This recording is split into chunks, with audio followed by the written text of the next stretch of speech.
İlman bəy, Salih Səmədovun övladları bildiyimiz qədər yüksək vəzifələrdə çalışır. Sizcə onların taleyi necə olmalıdır və belə deyək, görk üçün və belə deyək, təsir üçün bunlar vəzifədən çıxarılmalıdırlarmı? Eyni zamanda Salih Səmədovun Rusiya ilə biznes xətti var imiş. Görünən odur ki, Rusiya ilə xüsusi əlaqələri araşdırıla və ortaya çıxarıla bilərmi? Georgiy Lentinin də harda ortaya çıxdığı bu faktla izah oluna bilərmi? Rusiya ilə onun işgüzar dairələri ilə uzun müddətli əlaqələri var imiş və vergi araşdırması varsa heç şübhəsiz ki, bu detallar da var. Vergini araşdırıblarsa, pulların hardan gəldiyi də araşdırılıb böyük ehtimalla. Sizin bu sualınızın bir hissəsinə çox rahatçılıqla cavab vermək olar. Rahatçılıq o baxımdan ki, bizim müvafiq qurumlarımız, xüsusi xidmət orqanlarımız, dövlət təhlükəsizlik xidməti, yəni dediyiniz sualların cavabını tapmaq onlar üçün elə bir problem deyil. Onların peşə fəaliyyəti məhz bununla bağlıdır. Bütün o yazışmalar, hansı istiqamətdə fəaliyyət göstərilib, bu gözə görünməz addımlar deyil ki, bunlar hamısı müəyyən məkan və zaman çərçivəsində baş verir və bunlar hamısı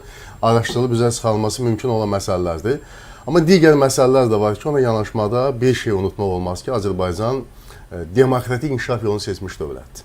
Demokratik inkişaf yolunu seçmiş dövlətdə, qanunun aliliyini əsas prinsip seçmiş dövlətlərdə, o cümlədən Azərbaycanda ata oğula görə məsuliyyət daşımır. Eyni zamanda atanın bu və digər cinayət fəaliyyətinə görə oğlu və qızı məsuliyyət daşımır. Və indi Tural bəy söylədi Ramiz Mehdiyevlə bağlı və bu halda da Ramiz Mehdiyevin oğlu bugün nazir müavinidirsə, eyni məntiqlə o da atasına görə məsuliyyət daşımır. Çünki onların necə vəzifəyə gəldiyini biz bilirik də, yəni ataları vasitəsilə Azərbaycandır bu. Demokratik cəmiyyətlərdə və ümumiyyətlə normalda belə olmalıdır sizin dediyiniz kimi. Mənim yanaşmam odur ki, biz yəni hüquqi baxımdan yanaşanda, sabah məhkəməyə verəndə bunu sübut etmək lazımdır da. O baxımdan mən söyləyirəm ki, mən burada heç kim müdafiə eləmirəm. Sadəcə bizim seçdiyimiz yol demokratik inkişaf yoludur və sabahları bilirsiniz, 5 barmağın 5-i də bir deyil. Biri ölsən, övladların içərisində biri bir xarakterlidir, eyni evdə tərbiyə alıb. Başqası, biri kitab oxuyan da elmə həvəslidir, bir başqasının heç təhsilə həvəsi yoxdur. Halbuki eyni ailədə tərbiyə alıblar. Və sabahları tutar ki, övladın biri bir qeyri-qanuni hərəkət etsə, onun valideynləri da 18 yaşı ötübsə, artıq məsuliyyət məsələsi fərqli olur. Bu baxımdan bir bolşevik yanaşmasından uzaqlaşmaq lazımdır. Çünki bolşeviklərdə məsələ belə qoyulurdu. Ona görə mən hesab edirəm ki, bax, indiki halda Salih Səmədovun övladları müxtəlif vəzifələrdə ola bilər. Salih Səmədov, mənim dəqiq faktlarım yoxdur. Ancaq Salih Səmədov doğrudan da imkanlı adamdırsa, onun uşaqlarının yaxşı təhsil alma imkanı da genişdir.